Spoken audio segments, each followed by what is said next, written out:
सेवा अनि होवा सबैजनालाई आई होप हजुरहरू सन्चै हुनुहुन्छ होला। म पनि एकदम धेरै सन्चै छु। त्यस्तै कमेन्ट गरिदिनु होला। र हाम्रो यो चाहिँ तारबारीको गोठ हो। यता भैँसी छ, भैँसी बाख्रा अनि यहाँ सानो मुनि अनि के भन्छ अरे हाम्रो गाउँतिर चाहिँ यसरी यो गोठहरू बनाएर यस्तो बानी गाई बस्तु बानी सिस्टम छ कि।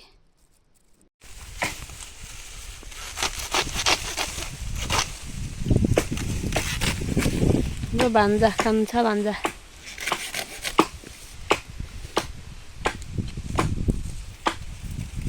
हामी चाहिँ यहाँ घाँस काट्न लागेका छौँ। यो सब बाँस हाम्रो उतातिर पनि छ। यहाँ चाहिँ हामीले घाँस काटिरहेको छ।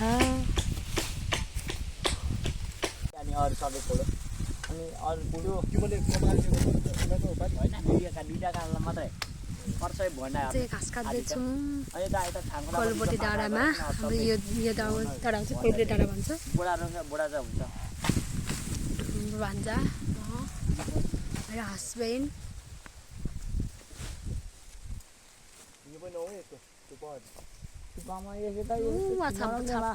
घाँसै छैन। मैले यो पोलो चाहिँ माथि गएको त्यो नाम मिलेन आधी किन्ने आधी किन्दैछ ईश्वरले गाँचै भएन पोलको जस्तो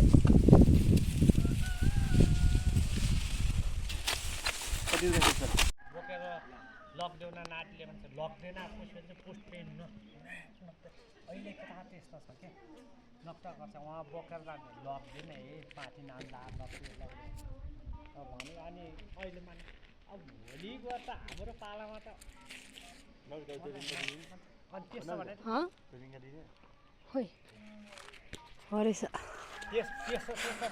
अञ्जली नै बिहार त दिदी पठाइनु पर्थ्यो है पठाइनु पर्थ्यो।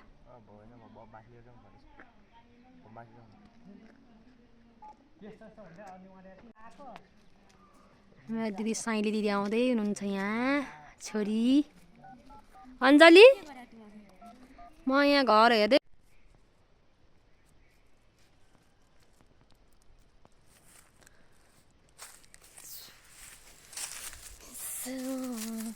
मुनु हाम्रो मुनु यो चाहिँ भर्खर बिहाको 5-6 दिन भयो तर लास्टै सप्रेको रहेछ। मुनु मुनु हुन्छ ल देख्नु सक्नुहुन्छ 5-6 दिनको पारा यत्रो ठुलो यस्तो छ कि यो। म चाहिँ यहाँ अहिले गाई बाख्राको गोठ आइरहेको छु। मुनुको भिडियो बनाउने परिचय देऊ। तिम्रो परिचय के हो? मेरो नाम सेठी हो भन त खै भने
हजुर हजुर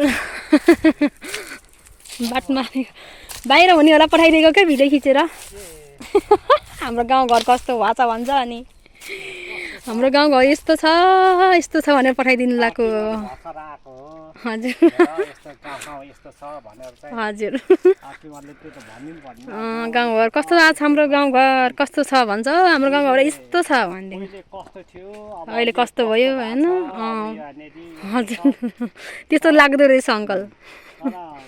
यो ठाउँमा भनेको के भन्नु भने यो ठाउँमा भनेको अब बस्ने मान्छे खोसरे होला भनेर चाहिँ हजुर यो ठाउँको पाखा रेखामा गरी गुरुबाहरू हामी बसेको हो तर अब चाहिँ बस्ला जस्तो छैन भनेर चाहिँ पठाउनु नि हजुर हजुर अब बस्ला जस्तो छैन अब बाबुआमाहरू त बस्ला अन्त त साह्रै बस्ला जस्तो छैन भनेर चाहिँ भनेर त्यसमा हाल्नुहुन्छ हजुर भनेको यो भनेको चाहिँ अहिले धेरैले हालिरहेको छ हजुर यहाँ बस्दैन कि यो ठाउँमा हजुर हो बारीहरू अब भनेको खेतहरू भनेको सयमती धान आउने मान्छेहरू छोडेर गइसक्यो गइसक्यो हजुर हो गइसक्यो यो ठाउँ भनेको डिप्लो बनेन कि हजुर दर्शन भाइ त्यस्तो भइसक्यो राजन भाइ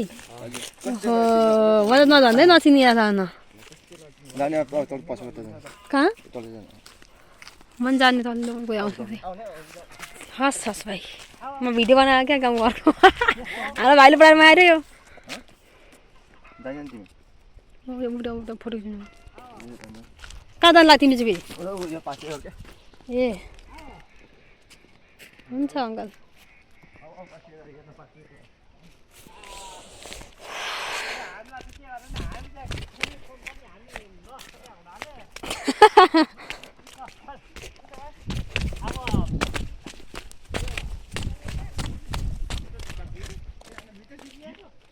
यो चाहिँ हाम्रो रोड मेरो नानी हो अब बाबाहरू पुने भनेको जागिर भएन के भएन अलिक चिप्लिएर बस्ने चाहिँ अब यो एकता यो छारेर फिल्टर बनाएर सत्र हामीलाई कति लाग्छ भने यसमा भनेको यो छार्दाखेरि लगभग भनेको 1.5 लाख लाग्छ 1.5 लाख लाग्छ 1.5 लाख केही पनि होइन 10 लाख बेलुका आयो भने हामीलाई यहाँ त ठाउँमा कोही पनि बस्दैन तर यो म के भन्छु भने सर्लक्कै नानीहरू आउँदाखेरि अब गर्दाखेरि बाउआलाई त भनेको सट्टसँगले रासिले मेरो बाउलाई फिराइदियो भन्दाखेरि सट्टै गाई चाहिन्छ मेरो सोचाइ त्यही हो हामी एकैछिन मर्छौँ नि हजुर हामी बाँध्ने अझै जित्ने पाएको सही हुने तर मरि चाहिँ बोक्नु बेला मेरो सोचाइ यो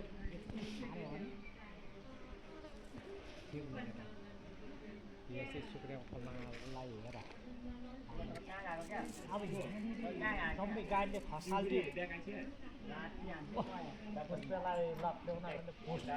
लग्दैन कुकुरलाई त्यति लगेर त भन्छ थ्याङ्क यू सबैजनालाई र जति पनि मेरो भिडियोमा आएर लाइक र सब्सक्राइब गरिदिनु भएको छ उहाँहरूलाई धेरै धेरै धन्यवाद र गरिदिनु भएको छैन भने पनि हजुरहरूलाई मुरीका मुरी धन्यवाद र हाम्रो गाउँघरको भिडियो चाहिँ यस्तो छ मैले लिएर आइरहेको छु हाम्रो गाउँघर यस्तो रमाइलो छ हेर्नु स्वर्ग जस्तो छ मलाई चाहिँ त्यस्तो लाग्छ र हजुरहरूलाई कस्तो लाग्छ किनभने हामी चाहिँ यही गाउँमा यही ठाउँमा जन्मेर ठुलो मैलोमा हुर्किएर अनि यही ठाउँमा जन्मी हुर्की गरेर खाइ बढी ठुलो भएको मान्छे हो त्यसैले मलाई चाहिँ गाउँघरै एकदम धेरै मनपर्छ र मैले चाहिँ आज म चाहिँ गाउँ 2 वर्षपछि आएको अनि भिडियो चाहिँ मैले बनाइरहेको छु गाउँघरको कस्तो के लाग्छ साथीहरू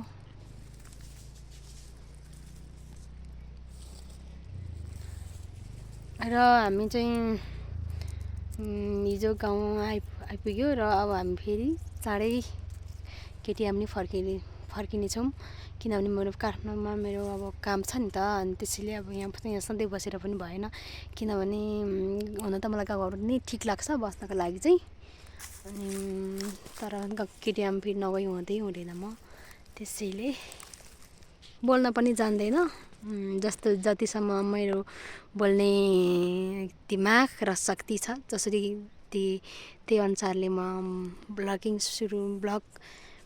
सुरु गरिरहेको छु र मलाई बोल्न नि आउँदैन भिडियो बनाउनु आउँदैन जस्तो जे आउँछ त्यस्तै भिडियो बनाइरहेको छु म त यहाँ बारीमा छु हाम्रो चाहिँ यो टारबारी हो टारबारीमा चाहिँ यहाँ चाहिँ हाम्रो गाई गोठहरू रहेछ यहाँ बाख्राहरू देख्न सक्नुहुन्छ भैँसी बाख्रा गोरु सबै यहीँ हाम्रो चाहिँ अब हिउँदोमा यसरी यो गोठ बनाएर चाहिँ अनि गाई बाख्राहरू बाँध्ने चलन छ हजुरकोतिर पनि सायद त्यस्तै होला। अब हिउँदोभरि चाहिँ अब पानी खासै परेन नि त, अनि सानो यस्तो यस्तो यो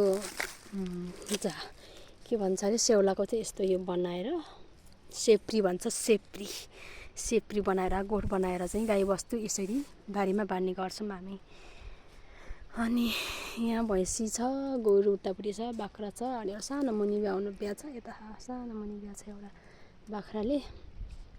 र हाम्रो गाउँको सिस्टम र चल्ती यस्तो छ। सायद हजुरकोतिर पनि त्यस्तै होला। अनि एकदम धेरै घाम लागेको छ, मस्त घाम लागेको छ होइन। अनि यस्तो गर्नु पाएछ घरिघरि, किनभने मजाले घाम लागेको छ नि त। अनि आँखामै घाम पर्छ। अनि राईहरूको आँखा चिम्से नाक ठेप्चे भन्छ नि त होइन। अनि होची गान्टी भन्छ नि त।